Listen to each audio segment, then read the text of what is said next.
여러분 안녕하십니까. 금요일 아침 여수 MBC 뉴스투데이입니다. 전남도가 고위험군에 종사하는 도내 신천지 신도들에 대해 코로나19 검사 행정명령을 발동했습니다. 전라남도는 도내 신천지 교인 가운데 의료기관과 노인요양시설, 사회복지시설 등에 종사하는 고위험군 종사자들에 대해 코로나19 진단검사를 받도록 긴급 행정명령을 발동했습니다. 도는 이번 검사 불응자와 방해자에 대해 감염병의 예방 및 관리에 관한 법률에 따라 고발 조치할 계획입니다. 한편 전남도는 도내 신천지 교회와 부속기관 107곳에 대해 오는 22일까지 폐쇄 명령을 내린 데 이어 신천지 신도에 대한 전수조사도 실시했습니다. 순천시가 콜센터를 포함해 노동자 밀집형 사무실에 대한 긴급 방역을 실시했습니다. 순천시는 서울 등지에 소재한 콜센터에서 코로나19 집단 감염이 발생함에 따라 관내 보험사 2곳의 콜센터를 대상으로 선제적 방역에 나섰습니다. 또 해당 건물에 대해서는 지속적인 모니터링을 실시하고 정기적인 방역 소독을 추진할 계획입니다. 코로나19 확산을 막기 위해 여수 광양항에 드론을 이용한 방역 작업이 진행됩니다. 여수 광양 항만공사는 드론 전문 기업으로부터 방역 드론을 지원받아 차량 방역이 불가능한 선박 계류 시설과 다중 이용 시설을 중심으로 수시 방역 작업에 들어갔다고 밝혔습니다. 항만공사는 또 코로나19의 유입을 막기 위해 국립여수검역소와 연계해 승선 검역을 진행하는 등 다중 방역 체계를 유지하고 있다고 덧붙였습니다. 코로나19로 마스크 대란과 개학 연기 등 예상치 못한 혼란이 이어지고 있습니다. 이런 가운데 시민들이 어려운 시기를 함께 이겨내가며 다양한 봉사활동에 나서 눈길을 끌고 있습니다. 김종수 기자입니다. 정성 들여 오려낸 옷감이 다음 공정을 앞두고 차곡차곡 쌓여갑니다. 규격에 맞게 천을 덧댄 뒤 끈까지 매달면 어느덧 보기 좋은 면 마스크가 제 모습을 드러냅니다. 쉴 새 없이 이어지는 가위질과 멈출 줄 모르는 재봉 작업에 힘들 법도 하지만 회원들의 마음만큼은 여느 때보다 뿌듯합니다. 아마 좋아하실 거라고 생각을 하고 있습니다. 요청이 들어온다면 더 해보겠습니다. 해야죠. 시민들을 위해서. 전통 옷을 만들어 오던 디자이너도 마스크 만들기에 힘을 보탰습니다. 이미 대구 경북에 수제 마스크를 만들어 보냈던 경력을 살려 이번엔 지역을 위해 두 팔을 걷어붙였습니다. 특히 각자 일터가 있는데도 시간을 쪼개 이렇게 봉사활동에 나서면서 훈훈함을 더해주고 있습니다. 가족과 이웃이나 아는 지인들한테 나눠주고 있다가 우리 지역에 필요하겠다 싶어서 시 공무원하고 우리가 지금 상의를 해서 이처럼 광양시에서 자발적으로 만들어지는 수제 마스크는 하루 평균 400여 장. 제작된 마스크는 취약계층들에게 우선 보급돼 부족한 수급 조절에 긍정적 효과가 기대됩니다.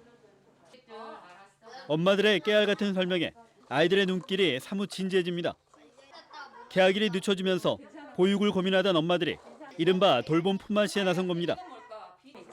순번을 정해 아이들을 돌봐주며 서로 공동 육아의 중요성을 느끼고 교육 공백에 대한 우려도 떨쳐내고 있습니다.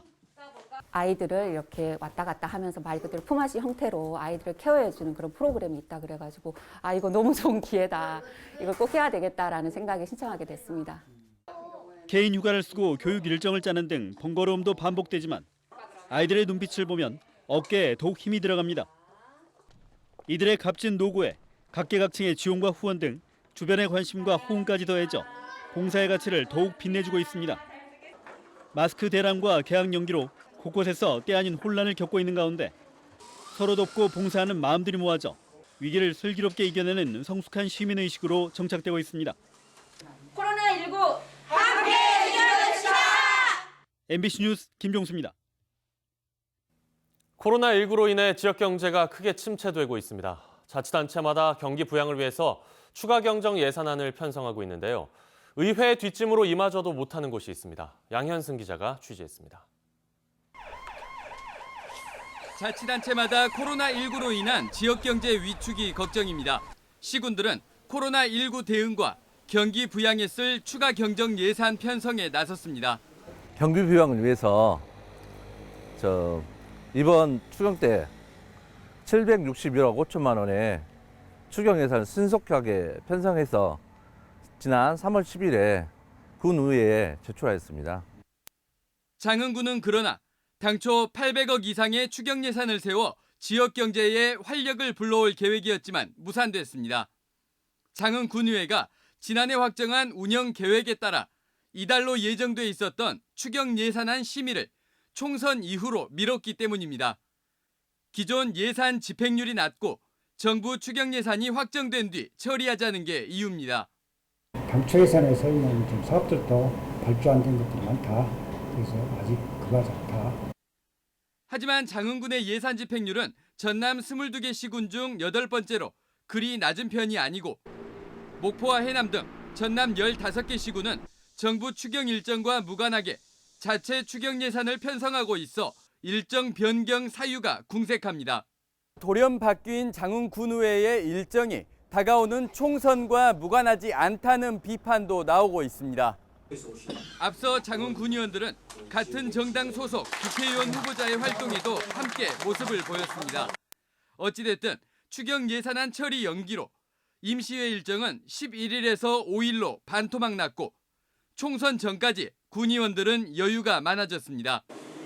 연말 호주, 뉴질랜드 외유성 해외 연수 추진에 지난 1월 코로나19 사태 초기 일부 의원의 해외 연수, 이번에는 지역 경제를 위한 예산안 심의마저 미루면서 장흥군의회가 또다시 입살에 오르고 있습니다. MBC 뉴스 양혜승입니다. 광양시가 코로나19로 어려움을 겪고 있는 관내 식당들을 위해서 안심식당을 운영합니다.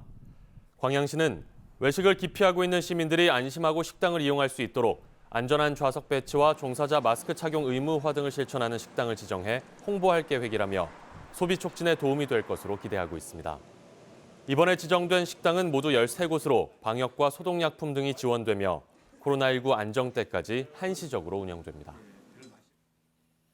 순천시가 코로나19 대응체계 하나로 순천사랑 상품권 특별 할인을 확대합니다. 순천시는 코로나19 확산으로 위축되고 있는 지역경제 활성화를 위해 오는 16일부터 순천사랑 상품권 특별 할인 판매를 시작합니다. 할인폭은 기존 5%에서 10%로 확대되고 20억 원 규모의 순천사랑 상품권이 소진될 때까지 추진됩니다. 지난 주말 순천의 한 재활용 폐기물 처리 업체에서 외국인 노동자가 숨졌습니다. 그런데 사고 경위를 조사해보니 예견된 사고였다는 지적이 나옵니다. 조희원 기자입니다. 압착기와 컨베이어 벨트 주변에 재활용 쓰레기들이 어지럽게 널려 있습니다. 쓰레기를 압착하는 기계는 본래 형체를 알아보기 어려울 정도로 녹이 슬어 있습니다. 지난 7일 오후 6시 20분쯤 이곳에서 일하던 베트남 노동자 A씨가 압축기에 끼어 숨졌습니다. 사고가 났던 날 A씨는 이 압착기에 걸린 폐기물을 빼기 위해 기계 안으로 들어갔습니다. 해당 업체 노동자들에게는 자주 있는 일이었습니다. 하지만 그날은 A씨를 보지 못한 작업반장이 기계를 작동시켰고 미처 빠져나오지 못한 A씨는 그 자리에서 숨졌습니다. 압축기에는 기계를 멈출 수 있는 제동장치나 센서가 없었습니다. 10여 미터 떨어진 현장에서 함께 일을 하던 A씨의 아내는 끔찍한 사고를 눈앞에서 봐야 했습니다. 처음에는 기절하고 쇼크 때문에 아주 이제 안정화가 많이 안 되는데 시간이 지나면서 지금은 좀 많이 좋아졌습니다. A씨와 함께 근무하던 노동자 12명은 모두 외국인이었습니다. 근무 여건도 열악하고 임금도 낮은 일자리에 한국 사람들은 오지 않았습니다. 현장에서 일하는 노동자들 모두 폐기물을 빼내러 들어가는 업무가 위험하다는 걸 알고 있었지만 겨우 얻은 일자리를 잃을까 봐 말을 할 수는 없었습니다. 일자리를 알선했던 사위는 사고가 난 이후에야 A씨 부부가 폐기물 운송과 분리, 압착까지 모든 업무를 담당했다는 사실을 알았습니다. 플라스틱이다 보니까 가볍다 보니까 일 자체도 강도도 상당히 떨어지겠다. 쉬운 일이다 이렇게 생각했습니다. 압착기나 이런 거는 몰랐었고 나중에 알게 됐고. 경찰과 고용노동부는 사업주와 작업반장의 업무상 과실치사 혐의와 산업안전보건법 위반 여부 전반에 대해 조사하고 있습니다. MBC 뉴스 조희원입니다. 진도항 배후부지 매립에 석탄재를 사용하는 것과 관련한 갈등이 또다시 불붙고 있습니다. 국가권익위원회가 최근 석탄재를 사용할 수 있도록 계약을 변경해달라는 업체 측의 민원을 받아들인 게 기름을 부은 격이 됐습니다. 박영훈 기자입니다. 진도 주민들이 국가권익위원회를 찾았습니다. 권익위 의결에 항의하면서 진도항 배후부지에 석탄재를 넣지 않도록 해달라고 요구했습니다. 권익위원회에서 이렇게 내려버리면 그 사람들이 A업체가 한국동서발전을 상대로 낸 민원에 대한 국가권익위원회의 지난 1월 결정 내용입니다. 석탄재를 진도항으로 보낼 수 있도록 재계약하라고 의결했습니다. 당초 여수 묘도 현장 물량으로 계약됐던 석탄재 111만 톤 가운데 50만 톤을 진도항에 사용할 수 있게 하는 계약 변경입니다. 진도군의 민원 해결 단서 조건이 있는 권고라지만 사실상 업체 측에 손을 들어줬습니다. 석탄재 저지대책위원회는 즉각 반발했고 의결 철회를 외치고 있습니다. 권익위가 현장 조사 한 번 없이 업체 측의 주장을 받아들였다는 겁니다. 아무런 사전 약속 없이 이렇게 무조건 가져온 것에 대해서 우리는 이해할 수도 없고 받아들일 수도 없는 입장입니다. 또한 민원 해결사 역할을 약속한 진도군에 대해서도 책임을 묻겠다며 석탄재 반입을 보류하라고 목소리를 높이고 있습니다. 이에 대해 권익위는 절차대로 진행을 했다고 밝혔고 진도군은 민원 해결 의견을 줬다면서도 구체적인 답은 꺼렸습니다. 인터뷰를 왜 거절하셔요? 이제 서면으로 답변이 됐기 때문에. 반대 주민들은 석탄재 반입을 막기 위해 오는 14일부터 해상 집회 신고를 냈고 진도 군수와 담당 공무원들에 대한 형사 고발을 준비하고 있습니다. MBC 뉴스 박영훈입니다. 더불어민주당 순천 광양 곡성 구례 갑선거구에 전략 공천된 소병철 전 법무연수원장이 예비후보 등록을 마쳤습니다. 순천 출신인 소 예비후보는 사법연수원 15기로 퇴임한 뒤 순천대와 농협대 석좌교수로 활동해왔으며 해룡면의 타 선거구 편입 등 이번 선거구 획정에 대해 유감을 나타내고 원상 회복을 위해 최선을 다하겠다고 밝혔습니다.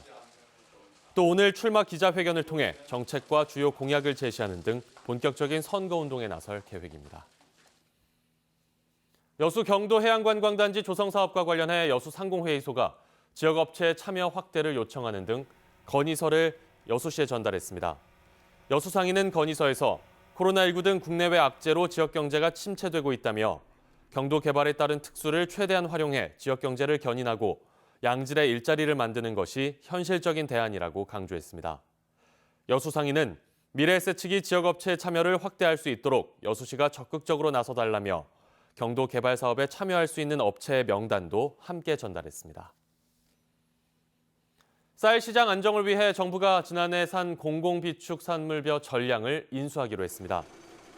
농림축산식품부는 전남도가 쌀 시장 안정을 위해 산물벼 인수 시기를 앞당겨 선제적으로 시장 격리해달라는 건의를 수용해 오는 16일부터 다음 달 30일까지 2019년산 공공비축 산물벼 8만 톤 전량을 인수하기로 했다고 밝혔습니다. 한편 지난해 수확기부터 올 1월까지 80kg 가마당 19만 원 선을 유지하던 쌀값은 코로나19의 영향으로 지난달 이후 18만 9천 원대로 떨어지면서 하락세가 지속되고 있습니다. 아열대 농업을 집중 육성하기 위한 조례가 국내 처음으로 마련됩니다. 전남도 의회는 전남 아열대 작물 생산 가공 유통 기반 조성과 아열대 작물 재배 농가에 대한 교육, 전문 지식 제공 등을 위해 김성일 의원이 발의한 전남 아열대 농업 육성과 지원 조례안을 오는 17일 본회의에서 의결할 계획입니다. 이번 조례안은 전남 지역의 온난화에 따라 아열대 기후로 변화하고 있는 데 따른 국내 첫 선제적 정책 대안으로 평가되고 있습니다. 여수시 공무원 노조가 신입 직원들이 상사의 갑질로 피해를 입었다며 국가인권위에 고충 민원을 제기했습니다. 노조 측은 시청의 팀장급 직원이 직원들에게 폭언과 비하적 언행을 자주 해왔으며 술자리에 강제로 참석을 요구하거나 휴일에도 업무를 지시했다고 주장했습니다. 공무원 노조는 고충 민원의 폭언과 욕설 외에 부당차별 행위 등까지 제기됐는데도 여수시의 감사 결과가 미미하다고 판단해 민원을 제기했다고 밝혔습니다. 한편 민원을 제기한 공무원 5명 가운데 1명은 최근 사표를 내고 다른 직장에 입사한 것으로 알려졌습니다. 문화체육관광부가 옛 전남도청 건물을 추가 복원하기로 결정하고 복원 기본 계획에 추가했습니다. 봄비는 잠든 사이에 조용히 지나갔고요. 이제부터는 꽃샘추위에 대비를 하셔야겠습니다. 아침 공기는 약간 쌀쌀한 정도지만 오후부터는 찬바람이 불면서 부쩍 추워지겠습니다. 서울의 한낮 기온이 8도로 어제보다 5도가량 내려가겠고요. 내일 아침엔 영하 2도 선까지 뚝 떨어지겠습니다. 또 당초 예상됐던 황사 가능성은 낮아져서 오늘 대기질도 대체로 무난하겠습니다. 날씨였습니다.